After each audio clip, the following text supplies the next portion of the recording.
Thank you so much. Let me share my screen, and I will make it full screen. Okay, so I hope everybody can see my screen. And actually, the title is I think not. I think the title that was read out was Professor Saxena's title. So I'm going to speak on federal dimensions of India's response to the COVID pandemic, refuting the flailing state. And I'd like to thank the organizers for giving me the opportunity to present online. I would have loved to be there in person. It just wasn't working out, unfortunately. So I'll give an introduction where I will cover a lot of the aspects of the background of the paper, and then speak very briefly on India's federal institutions, give a summary of India's response to the COVID pandemic, and evaluate the federal dimensions of that response and conclude. And we have only 15 minutes, so I'll be quite brief, but I think the full paper is available to all of you. So as we know, the COVID pandemic was the world's greatest public health crisis in a century. And what was unusual about it compared to previous such events was that technology enabled a rapid analysis of events and global comparisons of policy and public health responses. And of course, this conference is continuing that effort. And what was interesting to me in preparing for this conference was that there have already been several analyses of the specific impact of federal structures of governance in countries with federal systems. And I think I benefited greatly from reading those prior analyses, which include India. My focus will obviously be on India. So these are the three main collections that I found to be very, very valuable. And I recommend them highly to anybody who's interested in this topic. You all may be quite familiar with them already. So let's now get into the substance. So federal systems are distinguished from other tiered systems of governance by constitutionally protected spheres of autonomy for subnational governments.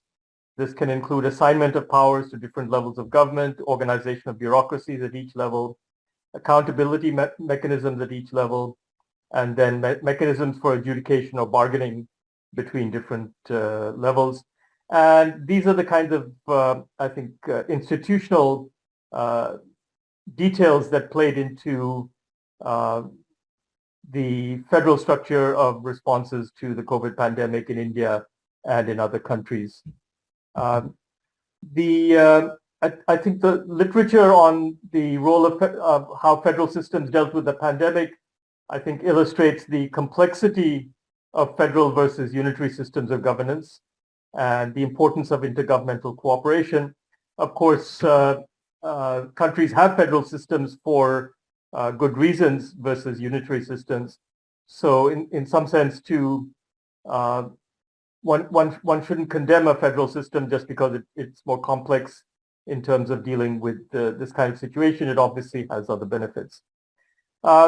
One of the, I think it's the Chattopadhyay et al. Collection, which emphasizes that or classifies three different kinds of responses to federal responses to the pandemic. One being national dominance, a second being strong collaboration across levels, and the third being weak collaboration across levels. I think one of the conclusions from these collections, and these include dozens of different cases of federal systems with different characteristics. One of the conclusions was that formal consultation and coordination mechanisms did not always get used. And secondly, the institutional and fiscal capacities mattered at all levels. So a lot of the quality of the response depended on the institutional details of the federal system. So rather than just federal versus unitary, I think it was the details of the federal structures that were significant in explaining variation across countries and particularly across federal systems. And the details of political institutions, such as the nature of party systems, was obviously important. And then more at a deeper level, the diversity of a country, levels of inequality, geography, size, level of development, all of these were factors in these different studies. So that's just a little bit of background, global background. And just to very briefly remind you of India's federal institutions, India has a constitutionally mandated federal system as part of a democratic political system. It's relatively centralized politically and fiscally. And I think one of the striking things that we have to always remember about India is that India's states are comparable to countries in size. The largest population, Uttar Pradesh, is comparable to or greater than Brazil in population size. So I think another important feature of India's federal system is that local governments are relatively weak. And I think one of the important complexities of India's federal system is that there are various informal and institutional mechanisms for managing intergovernmental relations. And I think this is going to be one of the foci of one or two of the other papers in this session. I think it's also worth noting that the bureaucracy and judiciary have some centralizing features, and some of that played into India's federal response to the pandemic, especially the manner in which the judiciary intervened. Okay, so just to remind you of India's response to the COVID pandemic, there was a drastic and sudden national lockdown on March 24th, 2020. There was some of the basis for this. The approach taken was that there was already disaster response legislation at central and state levels, which provided the authority for certain kinds of emergency measures. And we know the lockdown had some consequences which hadn't really been thought through, and one of the that had some implications for how the pandemic played out in India. So the lockdown was initially, I think, for 3 weeks, and then it got extended a few weeks at a time. And finally, relaxation of controls began in June of 2020. I'm going over this because it seems like such a long time ago, but I think just the timeline is useful. Cases peaked in September of 2020 and then declined to low levels. And I think this created a sense of complacency. And that was supported by the fact that there had been development of a vaccine, and it was being rolled out already in early 2021. But what followed then was a further relaxation and a huge spike in cases and deaths in April of 2021. And this, of course, was partly fueled by the mutation of the virus. So you all remember what a horrible, difficult time that was. But what was interesting was that there was no repeat of the national lockdown. There were a lot of local responses, and there were attempts to contain spread when in different ways in different parts of India. And in some sense, that's what one would expect in such a large and heterogeneous country.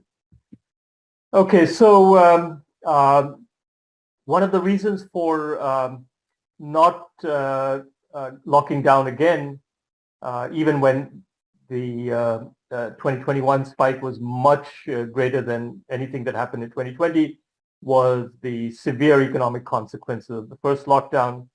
And I think India's fall in GDP was maybe the greatest of any country at that time. I think there was also substantial variation in the pandemic across different parts of India and over time. And I think this was similar to experiences all around the world because the manner in which the pandemic was transmitted was sort of unpredictable, and people really didn't have good information at that time. So I think whenever we look back on this period, we have to remember that information was often very limited, and a lot of the policy responses were in the context of poor information. I think it's very important to recognize that many state and local governments proved themselves in the face of the first shock, and this is in spite of the fact that the fiscal and functional capabilities of subnational governments are often considered to be weaker than the national government. But when you're faced with dealing with something like this at the local level, it's exactly the response at the local level that is going to matter. I think, again, a couple of the papers that are following in this session are going to go into some of these examples in more detail. I have a little bit more in the paper, my paper as well, but I won't go into that right now. The return of migrants, which again we know was a very negative unintended consequence, also was an important factor in pandemic spread. So besides the economic impacts, in some ways it actually was a negative, played a negative role in the early spread of the pandemic. I think another feature of the response to the COVID pandemic was the performance of the healthcare system. And India's healthcare system is not great. It's underfunded. There's too much reliance perhaps on private healthcare. But on the whole, at least in the initial period, the healthcare system did pretty well. It was only in the second spike in 2021 where it was overwhelmed. And I think partly it reflected a lack of preparation on the part of the national government. There were shortages of PPEs and oxygen tanks and so on in 2021. I think another important feature of the response to the COVID pandemic, and this is where the national government actually played a positive role, a good role, was in terms of rolling out social protection measures, providing rations of cereal and monetary payments and so on. So it's a very complicated picture in terms of India's response to the pandemic. So let's evaluate the federal dimensions of the response. The Chattopadhyay collection sees India's response as involving strong collaboration and coordination among levels of government, as opposed to national dominance or weak coordination. So that's a very, I think, sanguine, optimistic assessment of federal dimensions of India's response to the pandemic. The Statler collection, I think, has a different conclusion, where it really emphasizes the dominance of the national government throughout the crisis. And the Greer et al. Collection, I think, is somewhere in between these two in terms of its assessment. It highlights the initial disconnect between national policies for containment and social protection, and also the resilience of later decentralized responses. So it's a sort of mixed assessment of the national government's role in the response. So I think the preponderance of studies are critical of the initial sweeping national lockdown. And I think it's been argued that specific subnational factors that were neglected were existing infection rates, healthcare and social protection infrastructure, and population vulnerabilities. So here I'm now relying on studies which are not in those three collections. And there have been various examinations of the data and how what was the relationship between policies and epidemic or pandemic outcomes. And at least one of these studies argues that intrastate mobility restrictions could have been left up to the states to phase in and out, rather than, especially in the initial stages, having a very severe, homogeneous or uniform national lockdown. And again, I think there's some I'm sympathetic to that assessment that the national government didn't really think things through very well. So obviously, state and local bureaucracies are an important implementation arm of the subnational level, and I think in some cases details of policy making may be best left to these subnational levels, and this is a tricky issue. Lant Pritchett has this metaphor of a flailing state, but I would argue, and this is part of the title of my paper, is that the flailing state metaphor was a poor fit to India's experience.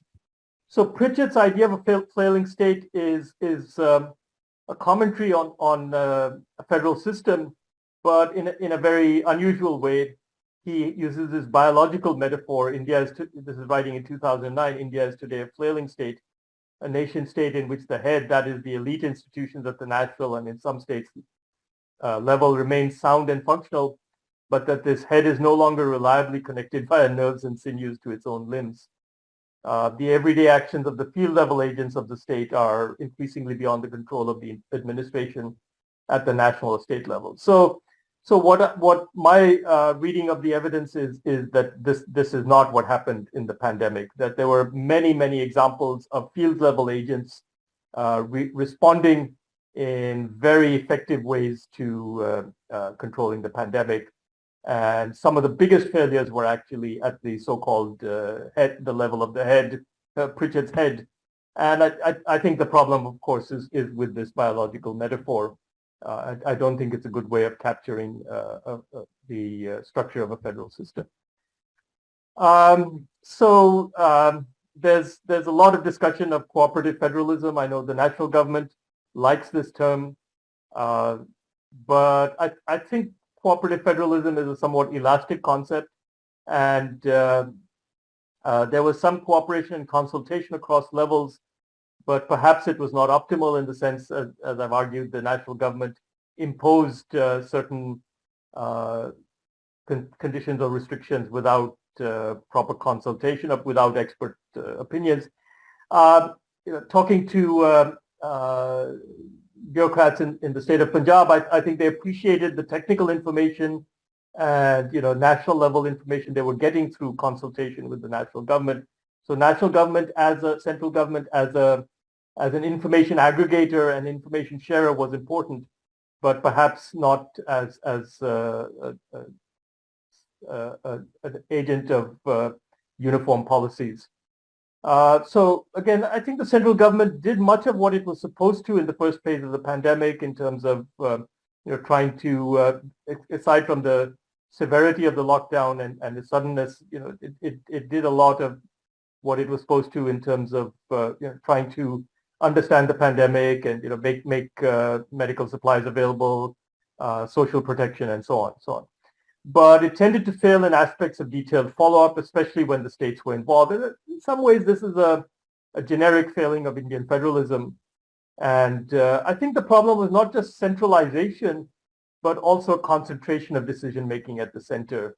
So concentration at the set combined with centralization is I think, a problem currently in India.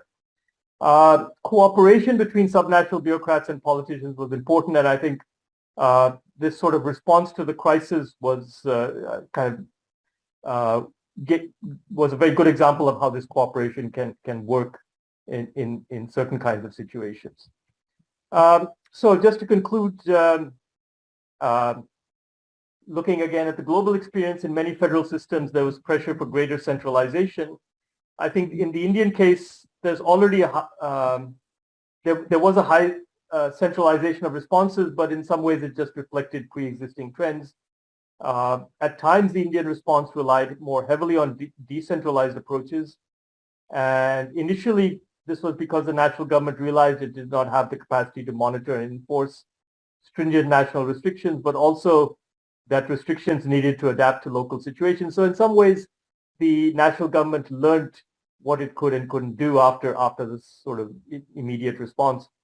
And I think also later in the pandemic, the national government focused more on its strategic and tactical political objectives.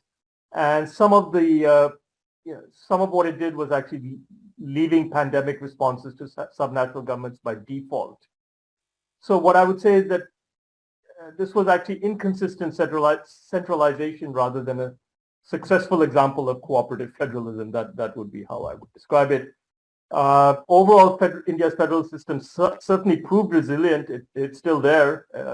The bureaucracy functioned quite well in crisis mode, as it has done in other situations. The central government might have achieved better outcomes through greater consultation, structures for more inclusive decision-making, and greater willingness to transfer resources to subnational governments for final allocation to those in need.